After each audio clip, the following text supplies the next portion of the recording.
Hello বন্ধুরা, তোমরা সবাই কেমন আছো? আশা করি সবাই ভালো আছো। বন্ধুরা, তোমরা সবাই জানো যে মুখ্যমন্ত্রী মমতা বন্দ্যোপাধ্যায় নতুন একটি প্রকল্প চালু করেছেন। প্রকল্পটির নাম হলো বন্ধুরা সমশ্রী প্রকল্প। এই সমশ্রী প্রকল্পের মাধ্যমে বন্ধুরা পরিযায়ী শ্রমিকদের প্রতি মাসে 5,000 টাকা দেওয়ার কথা ঘোষণা করেছেন মুখ্যমন্ত্রী মমতা বন্দ্যোপাধ্যায়। এই সমশ্রী প্রকল্প সম্বন্ধে বন্ধুরা বিস্তারিত আমরা আগের ভিডিওতে আলোচনা করেছি। তো বন্ধুরা, আজকের ভিডিওতে আমরা আলোচনা করব সমশ্রী প্রকল্পের জন্য তোমরা কীভাবে আবেদন করতে পারবে, কোথা থেকে বন্ধুরা তোমরা ফর্ম কালেক্ট করতে পারবে বা ফর্ম ডাউনলোড করতে পারবে, সমস্ত কিছু আজকের ভিডিওতে তোমাদের জানাবো। তার আগে বন্ধুরা তোমরা কীভাবে ফর্মটি ফিল আপ করবে তা তোমাদের সঙ্গে সংক্ষিপ্তভাবে আলোচনা করব। তো বন্ধুরা চলো ভিডিওটি শুরু করা যাক। পশ্চিমবঙ্গ পরিযায়ী শ্রমিক কল্যাণ প্রকল্প দেখতেই পাচ্ছ বন্ধুরা, নিচে লেখা রয়েছে আবেদনপত্র।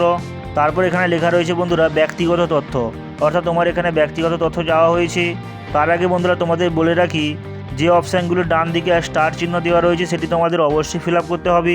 যেগুলি স্টার দেওয়া নেই সেগুলি ফিল আপ না করলেও চলবে।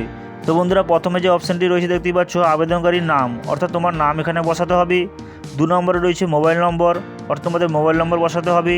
3 নম্বর রয়েছে বাবা বা স্বামীর নাম, অর্থাৎ তোমাদের বাবা বা স্বামীর নাম এখানে বসাতে হবে। তারপর রয়েছে বন্ধুরা লিঙ্গ, অর্থাৎ তোমার এখানে জেন্ডার চয়েস করতে হবে। তারপর ধর্ম চয়েস করতে হবে।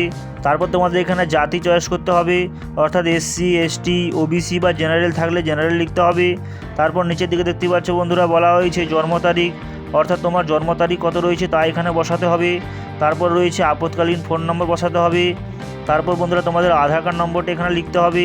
তারপর বন্ধুরা তোমাদের খাদ্যসাথী নম্বর অর্থাৎ রেশন কার্ড নম্বরটা এখানে টাইপ করতে হবে। তারপর বন্ধুরা তোমাদের এখানে স্বাস্থ্যসাথী কার্ডের নম্বরটি এখানে লিখতে হবে। তারপর দেখতে পাচ্ছ বন্ধুরা নিচের দিকে লেখা রয়েছে ভোটার কার্ড নম্বর, অর্থাৎ বন্ধুরা তোমাদের এখানে ভোটার কার্ড নম্বর যদি 18 বছরের বেশি হয়ে থাকে তাহলে তোমাদের এখানে ভোটার কার্ডের নম্বরটি এখানে লিখতে হবে। তারপর দেখতে পাচ্ছ বন্ধুরা শিক্ষাগত যোগ্যতা, অর্থাৎ তোমরা কতদূর পড়াশোনা করেছো তা তোমাদের এখানে লেখা রয়েছে। অনধিক মাধ্যমিক, যদি তোমরা মাধ্যমিকের কম পড়াশোনা করে থাকো তাহলে এই অপশানটি চয়েস করবি। যদি তোমরা মাধ্যমিক পাস করে থাকো তাহলে মাধ্যমিক চয়েস করবি। যদি উচ্চ মাধ্যমিক হয়ে থাকে তাহলে উচ্চ মাধ্যমিক চয়েস করবি, বা স্নাতক, স্নাতকোত্তর বিভিন্ন ডিগ্রি তোমাদের এখানে লেখা রয়েছে। তোমরা এখান থেকে যে কোনো একটি চয়েস করতে পারো। তারপর বন্ধুরা তোমাদের যদি কোনো দক্ষতা থাকে বা এক্সপিরিয়েন্স থাকে তা তোমরা এখানে লিখবে, দেখতে পাচ্ছ বন্ধুরা। তারপর নিচের দিকে দেখতে পাচ্ছ বন্ধুরা এখানে লেখা রয়েছে স্থায়ী ঠিকানা, অর্থাৎ তোমার এখানে স্থায়ী ঠিকানা চাওয়া হয়েছে, অর্থাৎ তোমার জেলার নাম এখানে লিখতে হবে। তারপরে তোমাদের এখানে মহকুমার নাম লিখতে হবে। তারপর তোমরা ব্লকে বাস করো না মিউনিসিপ্যালিটিতে বাস করো তা এখানে লিখতে হবে। তারপর তোমার এখানে গ্রাম পঞ্চায়েত বা ওয়ার্ড, অর্থাৎ তোমরা যদি গ্রাম পঞ্চায়েতে থাকো তো গ্রাম পঞ্চায়েতের নাম লিখবি, বা তুমি কত নম্বর ওয়ার্ডে বাস করো তা এখানে লিখবে। তারপর তোমাদের থানার নাম চাওয়া হয়েছে এবং পিনকোড চাওয়া হয়েছে। সমস্ত কিছু তোমরা বন্ধুরা ভালো করে ফিল আপ করে দিবে। তারপর বন্ধুরা তোমরা নিচের দিকে দেখতেই পাচ্ছ 3 নম্বর অপশানটি দেখতেই পাচ্ছ বন্ধুরা কর্মক্ষেত্রের ঠিকানা। এটি বন্ধুরা তোমরা ভালো করে বুঝবে। এখানে লেখা রয়েছে দেখতেই পাচ্ছ এ বি সি ডি এর মধ্যে যে কোনো একটি, অর্থাৎ তোমাদের এখানে বন্ধুরা 4টি অপশান দেওয়া রয়েছে, এ বি এবং সি এবং ডি দেখতেই পাচ্ছ বন্ধুরা। এই 4টি অপশানের মধ্যে তোমাদের যে কোনো একটি ফিল আপ করতে হবে। এবার কীভাবে ফিল আপ করবে তা তোমাদের আমি বলে দিচ্ছি।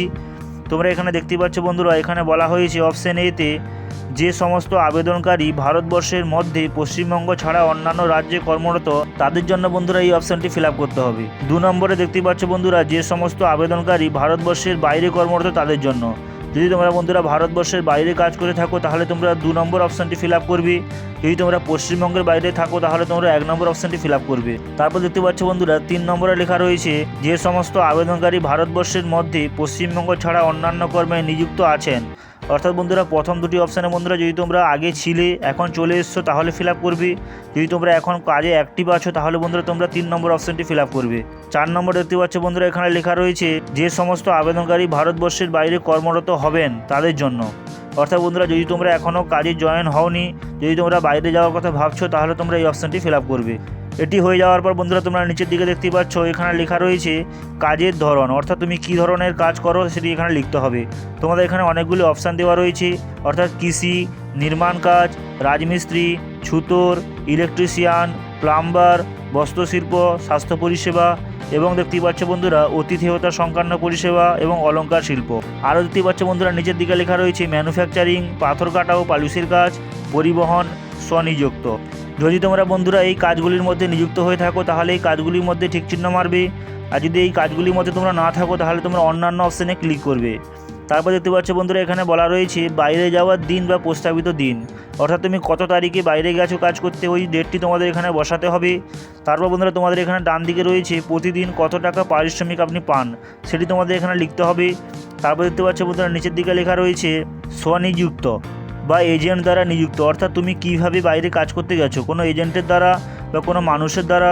যদি তোমরা এজেন্টের দ্বারা থাকো তাহলে এজেন্টের দ্বারা এখানে ক্লিক করবে, যদি এজেন্ট ছাড়া নিজে যাও তাহলে এজেন্ট ছাড়া লিখবে, বা যদি তুমি অন্যান্য ব্যক্তির দ্বারা যাও তাহলে অন্যান্য ব্যক্তির দ্বারা এখানে ক্লিক করবে।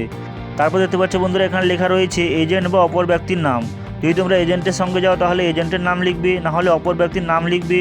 দ্বিতীয় অপশানে বন্ধুরা এজেন্ট বা অপর ব্যক্তির মোবাইল নম্বর দিবে। 3 নম্বর অপশানে বন্ধুরা তোমরা এজেন্ট বা অপর ব্যক্তির ঠিকানা এখানে দিতে হবে। তারপর বন্ধুরা দেখতেই পাচ্ছ নিয়োগকর্তার নাম, অর্থাৎ যে তোমাকে কাজে নিয়োগ দিচ্ছে, যদি তোমরা ওই ব্যক্তির নামটি জেনে থাকো তাহলে ব্যক্তির নামটি লিখবে এবং মোবাইল ফোন নম্বর দিবে এবং নিয়োগকর্তার ঠিকানা লিখবে। তো বন্ধুরা এখানে দেখতেই পাচ্ছ এই অপশানের ডান দিকে কোনো স্টার চিহ্ন দেওয়া নেই, যদি তোমরা নিয়োগকর্তার নামটি না জানো তাহলে না ফিল আপ করলেও চলবে।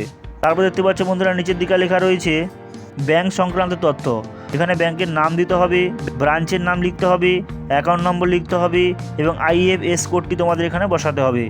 তারপর দেখতে পাচ্ছ বন্ধুরা এখানে লেখা রয়েছে মনোনয়ন বা নমিনি, তুমি যদি এখানে বন্ধুরা কাউকে মনোনয়ন রাখতে চাও বা নমিনি রাখতে চাও, যেমন বাবা মা স্ত্রী যাকে রাখতে চাও ওই মনোনীত ব্যক্তির নাম এখানে লিখতে হবে, মোবাইল ফোন নম্বর দিতে হবে এবং দেখতে পাচ্ছ বন্ধুরা মনোনয়ন ব্যক্তির সঙ্গে নমিনির সম্পর্ক কী রয়েছে তা তোমাদের এখানে লিখতে হবে। তারপর বন্ধুরা মনোনীত ব্যক্তির আধার নম্বরটি এখানে টাইপ করতে হবে।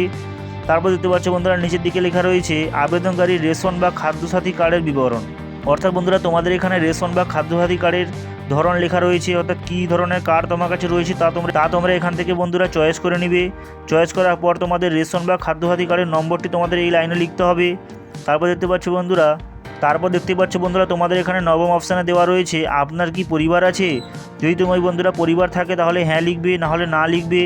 যদি তোমাদের পরিবার থাকে তাহলে পরিবারের সদস্য সংখ্যা এখানে লিখতে হবে, পরিবারের সদস্যদের নাম তোমাদের এখানে লিখতে হবে এবং বন্ধুরা এখানে লিঙ্গ চয়েস করতে হবে, বয়স লিখতে হবে, আধার নম্বর লিখতে হবে এবং সম্পর্ক লিখতে হবে।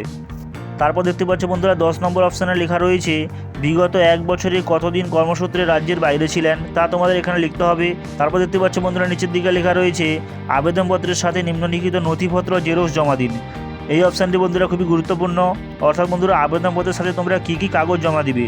এখানে দেখতে পাচ্ছ বন্ধুরা 1 নম্বরে রয়েছে পাসপোর্ট আকারের ছবি, 2 নম্বরে আধার কার্ড নম্বর, 3 নম্বরে ব্যাংক পাসবুক, 4 নম্বরে আবেদনপত্র সহ সংযোজনী এ।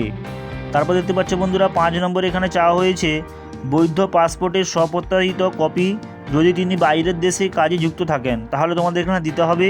এবং 6 নম্বরে তোমরা দেখতে পাচ্ছ বন্ধুরা ভোটার কার্ড নম্বর, অর্থাৎ তোমাদের ভোটার কার্ডের জেরক্সটি তোমাদের এখানে দিতে হবে। তারপর দেখতে পাচ্ছ বন্ধুরা এখানে লেখা রয়েছে পরিযায়ী শ্রমিকের স্বাক্ষর, অর্থাৎ তোমাদের এখানে স্বাক্ষর করতে হবে এবং স্থান অর্থাৎ তোমার জায়গার নাম লিখতে হবে, ডান দিকে তোমরা তারিখ দিতে হবে। তারপর দেখতে পাচ্ছ বন্ধুরা নিচের দিকে লেখা রয়েছে সংযোজনী শংসাপত্র, এটি তোমাদের ফিল আপ করতে হবে। এখানে বন্ধুরা ফিল আপ করার জন্য তোমাদের প্রথমে লেখা রয়েছে আমি, অর্থাৎ তোমার নাম লিখতে হবে, এখানে পিতা বা স্বামীর নাম লিখতে হবে, আধার নম্বর লিখতে হবে, ভোটার কার্ড নম্বর লিখতে হবে এবং স্থায়ী ঠিকানা তোমাদের এখানে লিখতে হবে। তারপর বন্ধুরা এখানে লেখা রয়েছে দেখতে পাচ্ছ এত দ্বারা আমি জানাচ্ছি যে আমি, অর্থাৎ এখানে তোমার নাম হবে, তারিখে অর্থাৎ তারিখ দিতে হবে, পেশায় অর্থাৎ তুমি কী পেশায় কাজ করো সেটি লিখতে হবে। তারপর দেখতে পাচ্ছ বন্ধুরা ভারতবর্ষের মধ্যে ড্যাশ জেলায়, অর্থাৎ তুমি কোন জেলায় বাস করো তা লিখতে হবে, কোন রাজ্যে বাস করো তা লিখতে হবে, ভারতবর্ষের বাইরে তুমি কোন দেশে থাকো বা কোন রাজ্যে থাকো তা তোমাদের এখানে লিখতে হবে। তারপর দেখতে পাচ্ছ বন্ধুরা নিচের দিকে লেখা রয়েছে এখানে লেখা রয়েছে তারিখ সহ পরিযায়ী শ্রমিকের স্বাক্ষর, অর্থাৎ তোমাদের এখানে একটি সই করতে হবে, দিলেই বন্ধুরা তোমাদের এখানে ফর্ম ফিল আপটি সম্পূর্ণ হবে।